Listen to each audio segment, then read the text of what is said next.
جی السلام علیکم، امید ہے کہ آپ سب لوگ خیریت سے ہوں گے۔ یہ سامنے آپ ٹویٹ دیکھ سکتے ہیں، سینئر صحافی کامران خان صاحب نے یہ ٹویٹ کی ہے۔ اس میں انہوں نے لکھا ہے کہ انہوں نے یہ پوسٹ کی تھی جس کے حوالے سے وہ لکھ رہے ہیں، اور ساتھ ہی پھر انہوں نے اس پوسٹ کو ڈیلیٹ کر دیا۔ ریزن جو ہے وہ بھی آپ کو ریزلٹس کے اندر نظر آ رہا ہے کہ اس پوسٹ کا جو بھی ریزلٹ ہے اس پوسٹ کے اندر وہی اس کا ریزن ہے ڈیلیٹ ہونے کا۔ اب یہ پوسٹ کیا ہے جو انہوں نے شیئر کی کامران خان صاحب نے؟ یہ PMLN کا جو ڈیجیٹل اکاؤنٹ ہے ٹویٹر کا یا ایکس کا ویریفائڈ اکاؤنٹ جو ان کا آفیشیل اکاؤنٹ ہے، اس نے ایک پول کروایا ٹویٹر کے اوپر، جنرل الیکشن 2024 میں آپ کا ووٹ کس پارٹی کے لیے، اور اس میں پھر کامران خان صاحب نے اس کی اسکرین شاٹ شیئر کی ہوئی ہے۔ اس میں دیکھا جا سکتا ہے کہ PTI جو ہے وہ 81% پہ ہے، نون لیگ جو ہے وہ 16% پہ ہے، پیپلز پارٹی 2% پہ ہے، اور دیگر جو ہیں وہ 1% پہ ہیں۔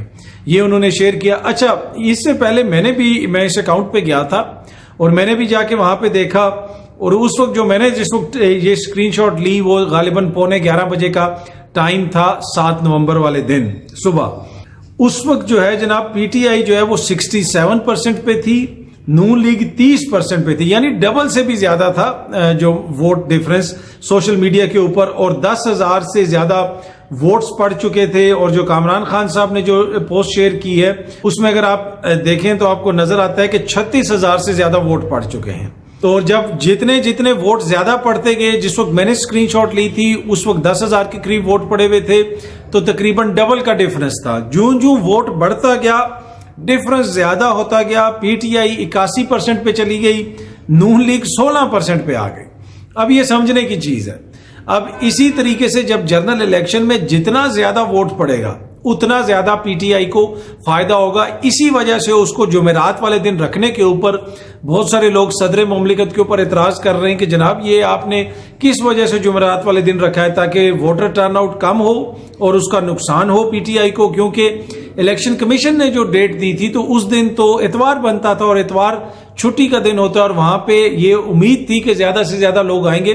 پر اینی وے جنہوں نے ووٹ ڈالنا ہے وہ جمعرات کو بھی نکلیں گے، لیکن جتنا ووٹر ٹرن آؤٹ زیادہ ہوگا PTI کو اس کا فائدہ ہوگا۔ اچھا، کامران خان صاحب کہہ رہے ہیں کہ یہ پوسٹ اب انہوں نے ڈیلیٹ کر دی۔ آپ جا کے اکاؤنٹ پہ دیکھ سکتے ہیں، دیکھ لیں کہ ڈیلیٹ انہوں نے کی ہے یا نہیں کی ہے، آپ کو وہاں پہ پتہ چل جائے گا۔ لیکن ریزلٹ بالکل واضح ہے کہ جوں ووٹ زیادہ پڑتا جا رہا ہے ڈیفرنس جو ہے وہ زیادہ ہوتا جا رہا ہے۔ خان صاحب کی یا PTI کی سپورٹ زیادہ سے زیادہ آپ کو نظر آ رہی ہے۔ اچھا، ایک اور چیز جو میں نے آپ سے شیئر کرنی وہ بڑی امپورٹنٹ ہے۔ ہمارے نگران وزیر اعظم کے حوالے سے اب کہا جا رہا ہے کہ جناب وہ سعودی عرب جا رہے ہیں۔ یہ وہ وزیر اعظم ہیں کہ یہ میرے خیال میں پاکستان کی تاریخ کے ایسے وزیر اعظم ہوں گے جن کے سب سے زیادہ غیر ملکی دورے ہوں گے، اس لیے کہ 3 مہینوں کے لیے جب آتے ہیں اتنے زیادہ غیر ملکی دورے کون کر سکتا ہے؟ پہلے وہ نیو یارک گئے، پیرس گئے، لندن گئے، سعودی عرب گئے، چین گئے، اب کہا جا رہا ہے کہ جناب وہ دوبارہ جو ہے سعودی عرب جائیں گے۔ یقیناً اس میں پاکستانی قوم کا کوئی فائدہ ہوگا، اسی وجہ سے وہ جا رہے ہیں۔ لیکن یہ چیز ایک اور کرنے جا رہے ہیں، یہ جو نگران حکومت ہے یہ وہ کرنے جا رہی ہے جو آج تک تاریخ میں پہلے کبھی نہیں ہوا۔ یہ سامنے آپ دیکھ سکتے ہیں، ٹیلنٹ نیوز کی یہ خبر ہے، سہیل بھٹی صاحب بیورو چیف ہیں ان کے اسلام آباد کے، ان کی یہ خبر، اور اس میں لکھا ہوا ہے تاریخ میں پہلی بار نگراں حکومت ترقیاتی فنڈز جاری کرے گی۔ جی ہاں جی، 29 ارب روپے کے ترقیاتی فنڈز جاری ہوں گے۔ اب نگران حکومت کا کیا کام ہے کہ وہ ترقیاتی فنڈز جاری کرے؟ پہلے تو کبھی ٹی وی میں کبھی ادھر تعیناتیاں ہو رہی ہیں، تو 3 سال کی یہ ہو رہا ہے وہ ہو رہا ہے۔ بھائی نگران حکومت کا تو یہ کام نہیں ہے، لیکن اب جو ہے یہ ترقیاتی فنڈز جاری ہوں گے۔ اور سہیل بھٹی صاحب کی جو خبر ہے جو انہوں نے ٹیلنٹ نیوز کے اوپر بریک کی، اس کے مطابق جناب یہ فنڈز جاری کیے جائیں گے، اور اس میں جو مقامی سطح کے اوپر جو جس بھی حلقے میں یہ فنڈز استعمال ہوں گے وہاں سے 10 بندوں کی اپلیکیشن آئے گی، اور وہ جا کے DC کو یا ایڈمنسٹریشن کو کہیں گے کہ جناب ہمارے حلقے میں یہ کام ہونے والا ہے، وہ کام ہونے والا ہے، آپ یہ کروائیں۔ اب وہ 10 بندے کون ہوں گے، کس کے حلقے میں استعمال ہوگا، کس کے خلاف استعمال ہوگا، ایک بڑی چیز ہے۔ اس کے اوپر الیکشن کمیشن دیکھتے ہیں اجازت دیتا ہے یا نہیں دیتا ہے۔ اس حوالے سے ایک کمیٹی بھی بنا دی گئی ہے اور کافی کچھ جو ہے وہ کام ہو رہا ہے تیزی سے، اس حوالے سے چیزیں آگے بڑھ رہی ہیں۔ لیکن یہ الیکشن کی جب ڈیٹ آ چکی ہو تو ترقیاتی کام تو ویسے رک جاتے ہیں، حلقوں میں تو اس طرح کے وہ فنڈز استعمال کرنے کی اجازت نہیں ہوتی۔ پر اب دیکھتے ہیں کیا ہوتا ہے۔ پر ایک چیز بالکل واضح ہے کہ یہ نگران حکومت وہ کچھ کر رہی ہے جو ماضی کی کبھی بھی کسی نگران حکومت نے نہیں کیا۔ اچھا، سائفر کے مقدمے کے حوالے سے آج سماعت ہوئی اور خان صاحب کی لیگل ٹیم کہہ رہی ہے کہ گواہان بھی وہاں پہ پیش ہوئے، گواہوں کو پیش کیا گیا، جلدی جلدی سب کچھ چل رہا ہے.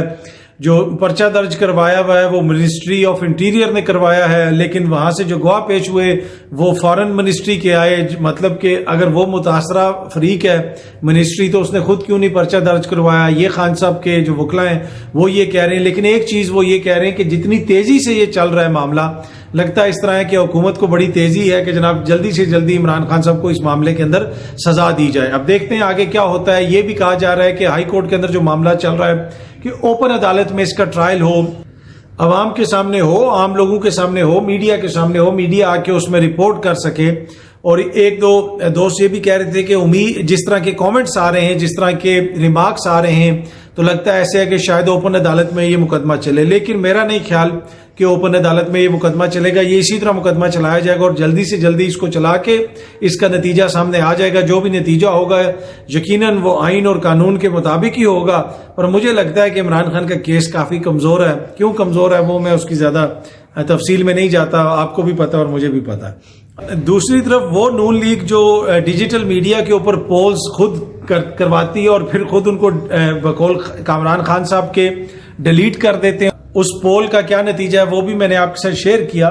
اس نے اتحاد کر لیا ایم کیو ایم کے ساتھ اور پیپلز پارٹی کے ہر مخالف کے ساتھ سندھ کے اندر. اس سے کیا فرق پڑے گا؟ کیا سندھ کے اندر نون لیگ کوئی سیٹیں نکال سکے گی؟ میرا نہیں خیال کہ اس پوزیشن میں ہیں کہ وہ کوئی سیٹ نکال سکیں. کراچی اور اربن ایریاز کے اندر شاید ان کو جو ہے کوئی امید ہو کہ شاید وہ کچھ جیت سکیں.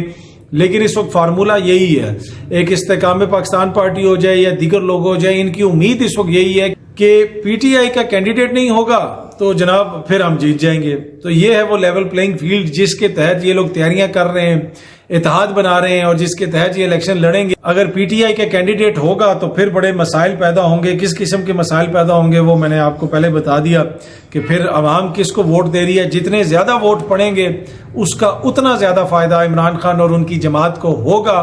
اور اب یہ اس چیز کے اوپر تکیہ کیا جا رہا ہے کہ اس دن جو ہے ٹرن آؤٹ زیادہ نہیں ہوگا. نوجوان سوشل میڈیا کے اوپر تو ووٹ ڈالتے ہیں، جس طرح کہ یہ جو یہ ہم نے سامنے دیکھا، جس طریقے کا یہ ایک طرح سے سروے کروایا گیا یا ایک طرح سے پول کروایا گیا، اس میں تو نوجوان ٹویٹر پہ آ کے ووٹ ڈال دیں گے لیکن وہ باہر نہیں نکلتے.